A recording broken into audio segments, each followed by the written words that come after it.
प्रधानमंत्री ने साईं हीरा global convention centre का किया उद्घाटन। कहा, देश में आध्यात्मिक केंद्रों का हो रहा पुनरुद्धार। भारत इकोनॉमी और टेक्नोलॉजी में भी कर रहा है नेतृत्व। होटवार जेल में बंद पीएलएफआई सुप्रीमो दिनेश गोप से ईडी ने की लंबी पूछताछ, आज भी रहेगी जारी। जमीन घोटाला मामले में 2 और आरोपियों को ईडी ने किया गिरफ्तार। पवित्र सावन महीने का पहला दिन आज बाबा बैद्यनाथ और बासुकीनाथ समेत सभी शिवालयों में उमड़ी श्रद्धालुओं की भीड़।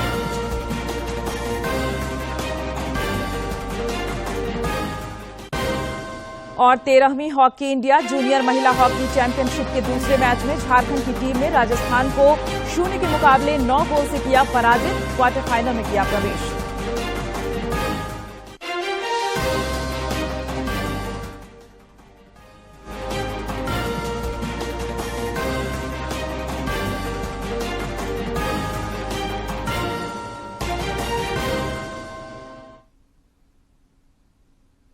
नमस्कार, खबरें झारखंड में आपका स्वागत है। मैं हूं प्रियंका और अब समाचार विस्तार से। प्रधानमंत्री नरेंद्र मोदी ने आज वीडियो कॉन्फ्रेंसिंग के माध्यम से आंध्र प्रदेश के पुट्टपर्थी में साईं हीरा ग्लोबल कन्वेंशन सेंटर का उद्घाटन किया। पुट्टपर्थी के प्रशांति निलयम में नई सुविधा का निर्माण श्री सत्य साईं सेंट्रल ट्रस्ट ने किया है। इस दौरान प्रधानमंत्री ने कहा कि देश में आध्यात्मिक केंद्रों का पुनरुद्धार हो रहा है। उन्होंने कहा कि भारत इकोनॉमी और टेक्नोलॉजी में भी नेतृत्व कर रहा है। We will now have a video presentation on various technology के माध्यम से मैं आप सबके बीच ही हूं। मैं श्री सत्य साईं सेंट्रल ट्रस्ट से जुड़े सभी सदस्यों और सत्य साईं बाबा के सभी को भक्तों को आज के लिए इस आयोजन के लिए बधाई देता हूं। इस पूरे आयोजन में श्री सत्य साईं की प्रेरणा, उनका आशीर्वाद हमारे साथ है। मुझे खुशी है कि इस पवित्र अवसर पर श्री सत्य साईं बाबा के मिशन का विस्तार हो रहा है। श्री हीरा ग्लोबल कन्वेंशन सेंटर के रूप में देश को एक प्रमुख विचार केंद्र मिल रहा है। मैंने इस कन्वेंशन सेंटर की तस्वीरें देखी हैं और अभी आपकी इस छोटी सी फिल्म में भी उसकी झलक देखने को मिली। इस सेंटर में आध्यात्मता की अनुभूति हो और आधुनिकता की आभा भी हो। इसमें सांस्कृतिक दिव्यता भी है और वैचारिक भव्यता भी है। ये सेंटर स्पिरिचुअल कॉन्फ्रेंस और एकेडमिक प्रोग्राम्स के लिए एक केंद्र बनेगा। यहां अलग अलग क्षेत्रों से जुड़े पूरी दुनिया के विद्वान और एक्सपर्ट्स इकट्ठा होंगे। मैं आशा करता हूं कि इस सेंटर से युवाओं को बहुत मदद मिलेगी। साथियों, कोई भी विचार सबसे प्रभावित तब होता है जब वो विचार आगे बढ़े, कर्म के स्वरूप में आगे बढ़े। थोथे वचन प्रभाव पैदा नहीं करते हैं जितना कि एक सत्कर्म पैदा करता है। प्रधानमंत्री नरेंद्र मोदी की अध्यक्षता में कल केंद्रीय मंत्रिपरिषद की बैठक हुई। यह बैठक नई दिल्ली में के प्रगति मैदान में नवनिर्मित कन्वेंशन सेंटर में हुई। एक ट्वीट में श्री मोदी ने बैठक को सार्थक बताया। ये बैठक बेहद महत्वपूर्ण मानी जा रही है। बैठक में केंद्रीय मंत्रिपरिषद में शामिल वरिष्ठ नेता और मंत्री मौजूद रहे। इस दौरान अनेक महत्वपूर्ण मुद्दों पर चर्चा की गई। प्रधानमंत्री ने ट्वीट कर बैठक की जानकारी देते हुए कहा कि मंत्रिपरिषद के साथ एक सार्थक बैठक रही, जहां हमने विभिन्न नीति संबंधी मुद्दों पर विचारों का आदान प्रदान किया। विजन 2047 डेवलपमेंटल एक्टिविटीज क्या होंगी, कैसे होंगी, क्या प्लानिंग है, देश को आगे ले जाने की क्या प्लानिंग है, इंफ्रास्ट्रक्चर डेवलपमेंट की क्या प्लानिंग है, और साथ में अभी जो ट्रिप हुआ प्रधानमंत्री जी का उसकी क्या प्लानिंग है। तो चाहे वो विभिन्न प्रकार के इंफ्रास्ट्रक्चर्स हैं, उन सबको आगे लेकर क्या क्या करना होगा। भारत आज वर्चुअल माध्यम से शंघाई सहयोग संगठन के शिखर सम्मेलन की मेजबानी करेगा।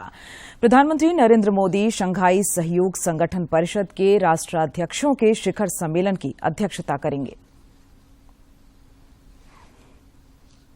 शिखर सम्मेलन वीडियो कॉन्फ्रेंस के माध्यम से आयोजित किया जाएगा।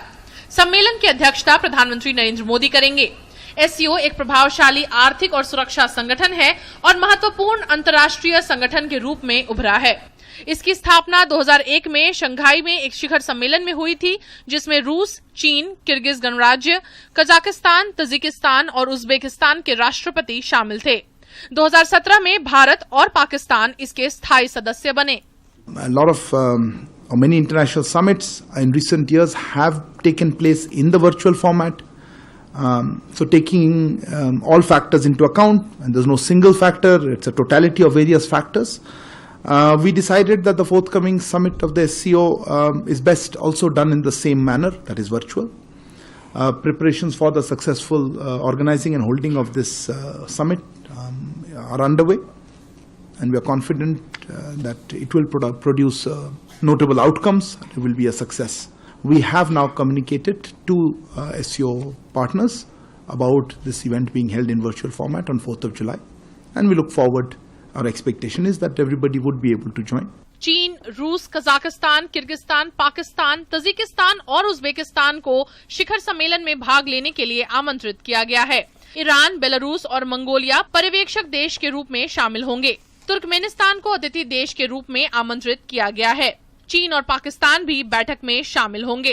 भारत ने शंघाई सहयोग संगठन के अध्यक्ष के तौर पर स्टार्टअप और नवाचार, पारंपरिक चिकित्सा, डिजिटल समावेशन, युवा सशक्तिकरण और साझा बौद्ध विरासत के क्षेत्र में सहयोग के लिए नई पहल की है। भारत ने कुल 134 बैठकों और कार्यक्रमों की मेजबानी की है, जिनमें 14 मंत्री स्तरीय बैठकें हैं। इस वर्ष 4 और 5 मई को भारत ने एससीओ के विदेश मंत्रियों की बैठक की मेजबानी की। इस बैठक में मेमोरेंडम पर हस्ताक्षर हुए, जिससे यूएई, म्यांमार, कुवैत और मालदीव्स को डायलॉग पार्टनर बनाया गया। उसके साथ ही अंग्रेजी को एससीओ की ऑफिशियल भाषाओं में जगह देने पर चर्चा हुई और उसके साथ ही एससीओ के एक्सपेंशन पर बातचीत हुई, जिसमें ईरान और बेलारूस की मेंबरशिप पर भी चर्चा हुई। कैमरा पर्सन भीम सिंह के साथ मैं मेघना देव, डीडी न्यूज, नई दिल्ली। प्रवर्तन निदेशालय ईडी ने होटवार जेल में बंद पीएलएफआई सुप्रीमो दिनेश गोप से कल देर शाम तक पूछताछ की। ईडी दिनेश से लेवी के रुपए कहां-कहां लगाया है, उसकी जानकारी जुटाने में जुटी है। ईडी सूत्रों से मिली जानकारी के अनुसार दिनेश गोप ने लेवी और रंगदारी में मिली राशि में से कुछ का हिसाब ईडी को दिया है। दिनेश गोप से ईडी जेल में आज भी इस मामले में पूछताछ करेगी। ईडी ने रांची में हुए जमीन घोटाला मामले में 2 और आरोपियों राजेश राय और भरत प्रसाद को कल देर रात गिरफ्तार किया है। दोनों की गिरफ्तारी बड़ागाई अंचल के चेशायर होम रोड में 1 एकड़ जमीन की फर्जी दस्तावेज के आधार पर की गई खरीद बिक्री मामले में की गई है। दोनों को आज पीएमएलए कोर्ट में प्रस्तुत किया जाएगा। ईडी दोनों को आगे की पूछताछ के लिए रिमांड पर ले सकती है। रांची में हुए जमीन घोटाला मामले में अब तक कुल 12 आरोपियों को ईडी ने गिरफ्तार किया है। कार्मिक लोक शिकायत विधि और न्याय पर संसद की स्थायी समिति ने समान नागरिक संहिता पर कल बैठक की। बैठक की अध्यक्षता राज्यसभा सांसद सुशील मोदी ने की। बैठक में 17 सदस्य उपस्थित थे। समिति ने संबंधित पक्षों से उनकी राय मांगी है। समान नागरिक संहिता में नागरिकों के लिए समान कानून बनाने और लागू करने का प्रस्ताव है। बैठक में इन्हीं सुझावों पर मंथन किया गया। आज की बैठक में अध्यक्ष समेत कुल 17 सदस्यों ने हिस्सा लिया। इस दौरान समिति के सामने ये सुझाव विशेष तौर पर रखे गए और जनजातीय और उत्तर पूर्वीय क्षेत्र को यूसीसी के दायरे से बाहर रखा जाए। आज का सत्र शुरुआती तौर पर समझने का सत्र था और सभी लोगों ने लगभग इसका समर्थन किया है। ईडी की विशेष अदालत में मनी लॉन्ड्रिंग के आरोप में जेल में बंद निलंबित आईएएस अधिकारी छवि रंजन की ओर से दाखिल जमानत याचिका पर सुनवाई 10 जुलाई को होगी। इससे पहले कल ईडी की विशेष अदालत में निलंबित आईएएस अधिकारी छवि रंजन, कोलकाता के व्यवसायी अमित अग्रवाल और दिलीप घोष की ओर से दायर जमानत याचिका पर आंशिक सुनवाई हुई। इसके बाद ईडी की विशेष अदालत ने दोनों व्यवसायियों की जमानत याचिका पर सुनवाई के लिए 7 जुलाई निर्धारित की है। आरोपियों पर रांची में सेना की कब्जे वाली जमीन की फर्जी तरीके से खरीद बिक्री समेत अन्य जमीन की फर्जीवाड़ा कर अवैध कमाई करने का आरोप है। राज्य के पूर्व शिक्षा और उत्पाद मंत्री जगन्नाथ महतो के निधन के बाद उनकी पत्नी बेबी देवी को उत्पाद एवं मद्य निषेध मंत्री बनाया गया है। उन्होंने विभागीय मंत्री के रूप में कल कार्यभार भी संभाल लिया। बाद में वह डुमरी पहुंची और अपने पति जगन्नाथ महतो की मूर्ति पर माल्यार्पण किया और उनके अधूरे कार्यों को पूरा करने की प्रतिबद्धता दोहराई।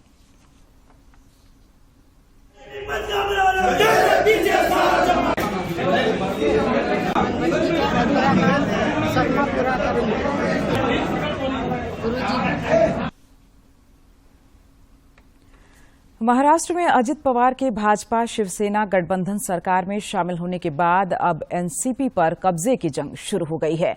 दोनों गुट एक दूसरे पर हमलावर हैं। इस बीच केंद्रीय मंत्री अनुराग सिंह ठाकुर ने कहा है कि कई दल एनडीए का हिस्सा बनना चाहते हैं और एनसीपी के नेताओं ने इसकी शुरुआत कर दी है।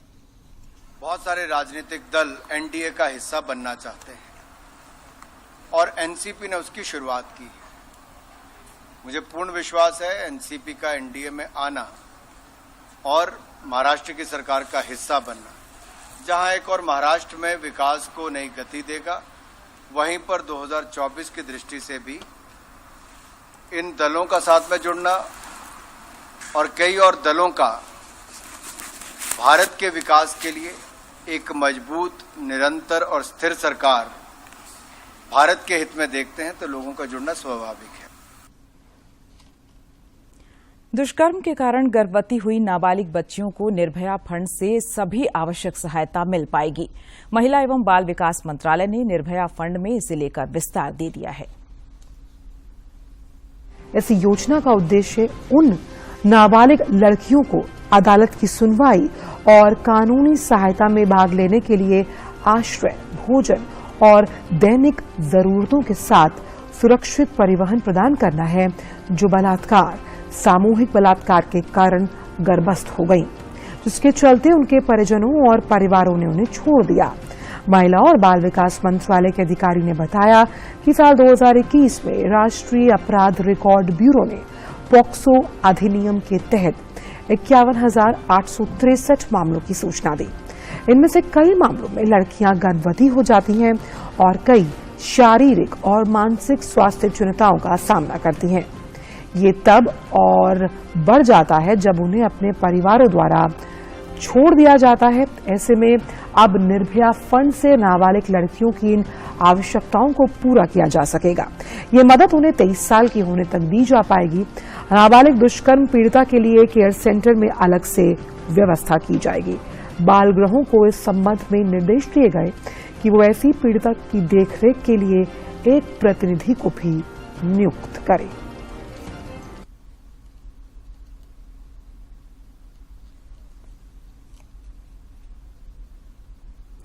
G20 अनुसंधान और नवाचार प्रयास शिखर सम्मेलन तथा अनुसंधान मंत्रियों की 2 दिवसीय बैठक आज से मुंबई में शुरू होगी।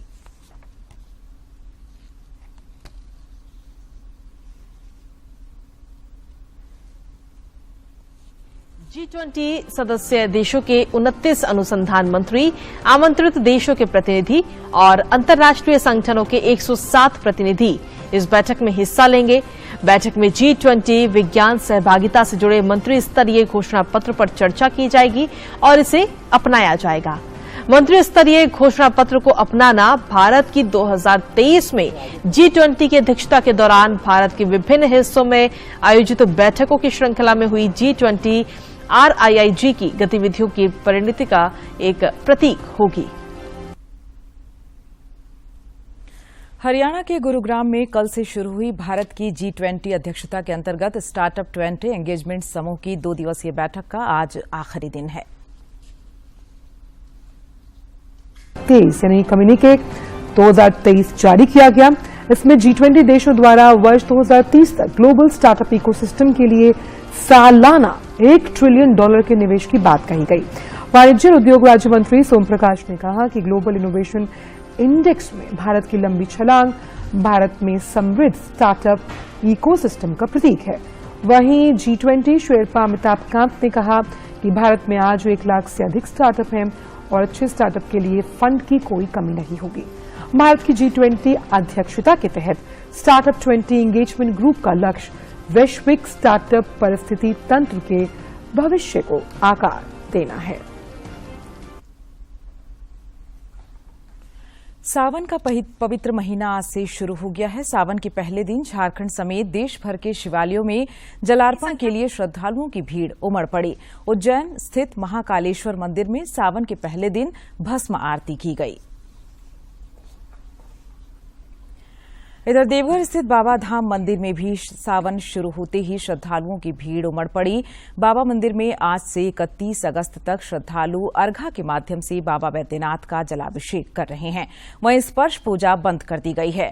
19 वर्षों के बाद मलमास के कारण इस वर्ष श्रावणी मेला 2 महीने का है। सावन महीने का पहला पक्ष 4 जुलाई से 16 जुलाई तक और दूसरा पक्ष 17 अगस्त से 31 अगस्त तक होगा। श्रावणी मेले को देखते हुए सुरक्षा के पुख्ता इंतजाम किए गए हैं।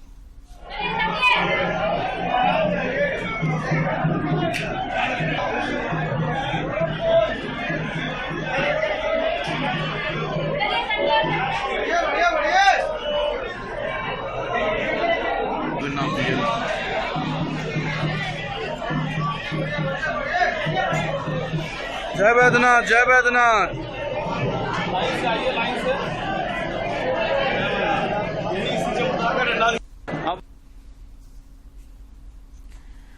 उधर दुमका स्थित बाबा बासुकीनाथ धाम में भी सावन शुरू होते ही जलार्पण के लिए अहले सुबह से ही श्रद्धालुओं का तांता लगा हुआ है।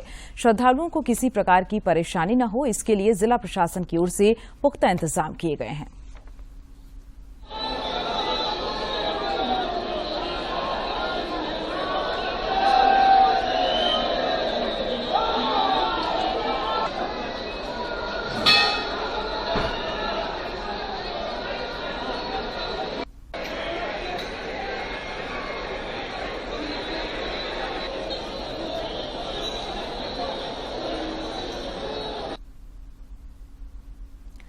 इधर मुख्यमंत्री हेमंत सोरेन ने पवित्र सावन महीना शुरू होने पर कांवरियों और श्रद्धालुओं का अभिनंदन किया है। श्री सोरेन ने ट्वीट कर कहा है कि भगवान भोलेनाथ सभी भक्तों की मनोकामना पूर्ण करें।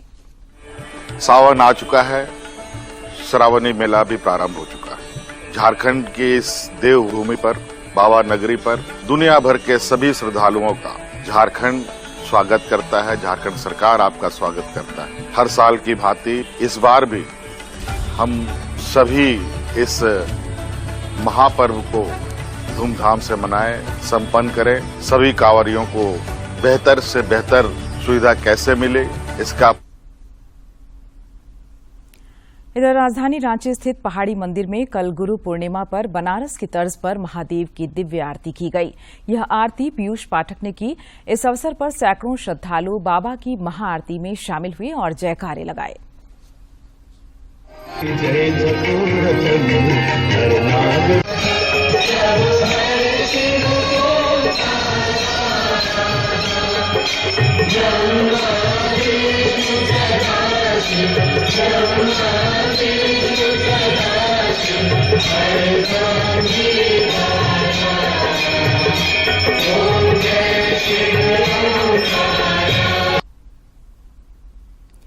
राउरकेला में आयोजित 13वीं हॉकी इंडिया जूनियर महिला हॉकी चैंपियनशिप में झारखंड की टीम ने अपने तीसरे मैच में कल हॉकी राजस्थान को 0 के मुकाबले 9 गोल से पराजित कर दिया।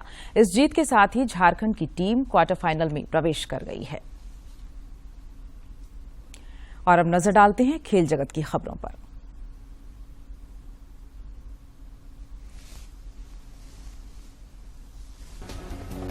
सेफ चैंपियनशिप के फाइनल में आज भारत और कुवैत की फुटबॉल टीमें आमने सामने होंगी। दोनों टीमों के बीच ये खिताबी मुकाबला बेंगलुरु के श्रीकांतिरवा स्टेडियम में खेला जाएगा। गत चैंपियन भारत फाइनल में जब कुवैत के खिलाफ उतरेगा तो उसकी नजरें अपना शानदार रिकॉर्ड बरकरार रख 9वां खिताब जीतने पर होंगी। 7वीं वरीयता प्राप्त महिला टेनिस खिलाड़ी कोको गॉफ महिला एकल के पहले ही दौर में हार का विंबलडन से बाहर हो गई। गॉफ को उनके हमवतन खिलाड़ी सोफिया केनिन ने मात दी। 7 बार की ग्रैंड स्लैम विजेता वीनस विलियम्स को भी विंबलडन के पहले दौर में हार का मुंह देखना पड़ा। मैच के दौरान चोट से जूझ रही वीनस को यूक्रेन की एलेना स्वितोलिना ने हरा दिया। विश्व नंबर 2 खिलाड़ी नोवाक जोकोविच ने विंबलडन के दूसरे दौर में प्रवेश कर लिया है। पुरुष एकल के पहले दौर के मैच में जोकोविच ने अर्जेंटीना के पेड्रो कैचिन को मात दी। 4थी वरीयता प्राप्त खिलाड़ी कैस्पर रूड ने भी विंबलडन के दूसरे दौर में बनाई जगह। पहले दौर के मुकाबले में रूड ने अपने प्रतिद्वंदी को हराया।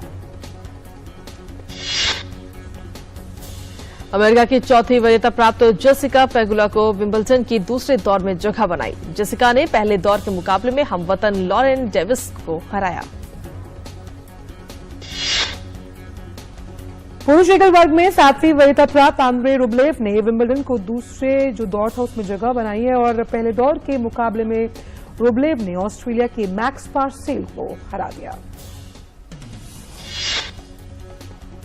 विंबलडन में 8 बार के चैंपियन रोजर फेडरर की उपलब्धियों का आज सेंटर कोर्ट पर एक विशेष समारोह में सम्मानित किया जाएगा।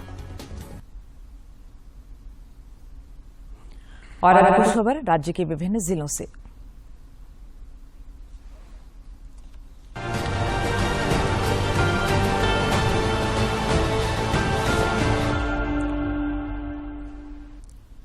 मुख्यमंत्री हेमंत सोरेन से कांके रोड स्थित मुख्यमंत्री आवासीय कार्यालय में वेदांता इलेक्ट्रो स्टील के सीईओ आशीष कुमार गुप्ता ने मुलाकात की। मुख्यमंत्री से उनकी यह शिष्टाचार भेंट थी।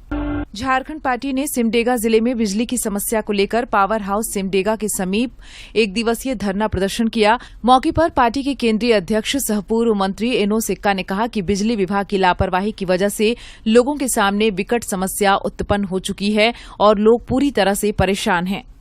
रांची के उपायुक्त राहुल कुमार सिन्हा की अध्यक्षता में जिला प्रशासन की ओर से शांति समिति और प्रबुद्ध जनों की बैठक मोरहाबादी में हुई। इस दौरान उपायुक्त ने कहा कि समिति के सदस्यों और प्रबुद्ध जनों के माध्यम से जिले में बड़े बड़े कार्यक्रम और पर्व त्योहार का आयोजन सुगमता और आपसी भाईचारे से संपन्न होता है। इसके लिए आप सभी बधाई के पात्र हैं। सिमडेगा जिले के नगर भवन में जिला प्रशासन और ट्राइफेड के संयुक्त तत्वाधान में ट्राइबल आर्टिसन इम्पैनलमेंट मेला का आयोजन किया गया। मौके पर प्रभारी उपायुक्त सह उप विकास आयुक्त अरुण वाल्टर सांगा, जनजातीय कार्य मंत्रालय के अधिकारी शैलेंद्र आर के राजू, अनुमंडल पदाधिकारी महेंद्र कुमार और एलडीएम मौजूद थे। खूंटी जिले के मुरहू थाना क्षेत्र के रोआउली पीड़ी टोली में आपसी विवाद में पति ने पहले पत्नी की पीट कर हत्या कर दी और बाद में खुद फांसी लगाकर आत्महत्या कर ली। पुलिस ने दोनों शवों को बरामद कर पोस्टमार्टम के लिए सदर अस्पताल भेज दिया है। पलामू जिले के हरिहरगंज थाना क्षेत्र के पिरोजी गांव में अवैध अंग्रेजी शराब बनाने की फैक्ट्री का खुलासा हुआ है। पुलिस ने पिरोजी गांव स्थित एक मकान में छापेमारी कर 70 कार्टून में अवैध देसी शराब, 360 litre spirit, bottling punching machine, plastic की खाली बोतल, ढक्कन, स्टिकर और एक मोटरसाइकिल बरामद किया है। साहिबगंज जिले के राजमहल थाना क्षेत्र के चंडीपुर में 2 नाबालिग चोरों को समाज के लोगों ने सजा के तौर पर आधा सिर मुंडवाकर गले में चप्पल जूते की माला पहनाया। इतने से भी जब लोगों का मन नहीं भरा तो दोनों को हाथ बांधकर पानी से भरे गड्ढे में दिन भर बंधक बनाकर रखा। इस मामले का वीडियो सोशल मीडिया पर वायरल होने के बाद पुलिस हरकत में आई और बच्चों को मुक्त कराया। सिमडेगा जिले के बानो थाना क्षेत्र में ऑटो पलटने से 7 लोग घायल हो गए। ऑटो बड़का डोइल से बानो की ओर जा रही थी। इसी क्रम में चालक ने नियंत्रण खो दिया और ऑटो पलट गई। पलामू जिले के तरहसी थाना क्षेत्र में नशे के कारोबारियों के खिलाफ चलाए गए अभियान में जमुना गांव से करीब 2 किलोग्राम अफीम बरामद हुई है। इस मामले में खलील मियां के खिलाफ नामजद और 10 अज्ञात के खिलाफ मामला दर्ज किया गया है। रांची जिले के सुखदेवनगर थाना क्षेत्र के हरमू रोड स्थित एक बिल्डिंग के छठे तल्ले में अचानक आग लग गई। इससे अफरा तफरी का माहौल उत्पन्न हो गया। जानकारी मिलते ही 3 फायर ब्रिगेड वाहन मौके पर पहुंची और कड़ी मशक्कत के बाद आग पर काबू पाया। लातेहार जिले के बालूमाथ थाना क्षेत्र में 2 अलग अलग स्थानों पर हुई वज्रपात की घटना में 2 लोगों की मौत हो गई, जबकि एक अन्य गंभीर रूप से घायल हो गया। गंभीर रूप से घायल व्यक्ति को बेहतर इलाज के लिए रिम्स रेफर कर दिया गया है।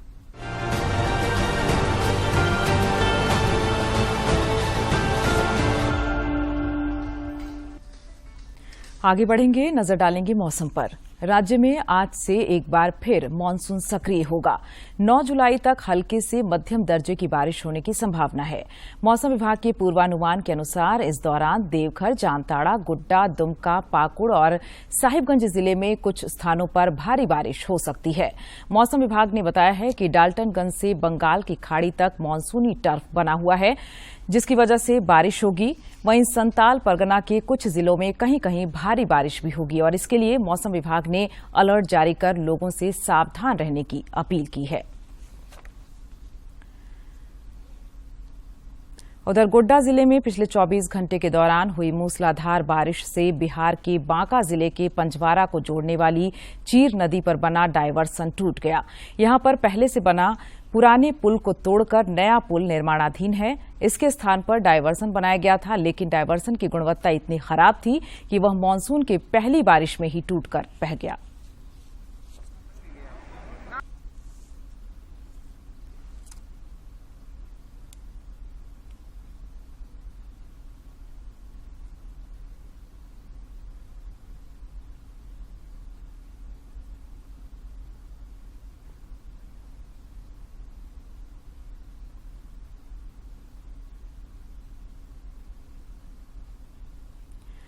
गोड्डा कृषि विज्ञान केंद्र के मौसम वैज्ञानिक रजनीश प्रसाद राजेश ने बताया कि पिछले 48 घंटे के दौरान जिले में 124.5 मिलीमीटर बारिश दर्ज की गई है। उन्होंने बताया कि जिले में कहीं कहीं तेज हवाओं के साथ भारी बारिश की संभावना है।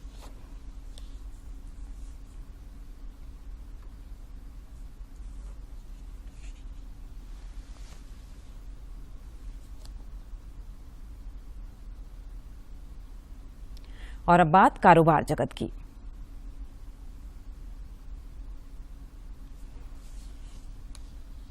जीएसटी अपीलीय न्यायाधिकरणों की स्थापना करेगा केंद्र। जीएसटी परिषद की मंजूरी के बाद नियुक्त होंगे सदस्य। सेंसेक्स कल 500 अंक तक उछला और आखिरकार 486 अंकों की बढ़त के साथ पहली बार 65,000 के पार पहुंचा। 65,205 के स्तर पर हुआ बंद। वहीं दूसरी ओर निफ्टी भी 133 अंकों की बढ़त के साथ 19,322 पर बंद हुआ। मेटल्स, आईटी, फार्मा में बढ़त देखी गई। स्टार्टअप 20 शिखर कार्यक्रम में बोलते हुए G20 शेरपा अमिताभ कांत ने एक मजबूत स्टार्टअप पारिस्थितिकी तंत्रों के लिए फंड ऑफ फंड्स, क्रेडिट वृद्धि योजनाओं और सुशासन पर तीव्र फोकस के बहुआयामी दृष्टिकोण की वकालत की। रिलायंस जियो और अब अंत में मुख्य समाचार एक बार फिर। प्रधानमंत्री ने साईं हीरा ग्लोबल कन्वेंशन सेंटर का किया उद्घाटन। कहा, देश में आध्यात्मिक केंद्रों का हो रहा पुनरुद्धार। भारत इकोनॉमी और टेक्नोलॉजी में भी कर रहा है नेतृत्व। कोटवार जेल में बंद पीएलएफआई सुप्रीमो दिनेश गोप से ईडी ने की लंबी पूछताछ, आज भी रहेगी जारी। जमीन घोटाला मामले में 2 और आरोपियों को ईडी ने किया गिरफ्तार। पवित्र सावन महीने का पहला दिन आज बाबा बैद्यनाथ और बासुकीनाथ समेत सभी शिवालयों में उमड़ी श्रद्धालुओं की भीड़।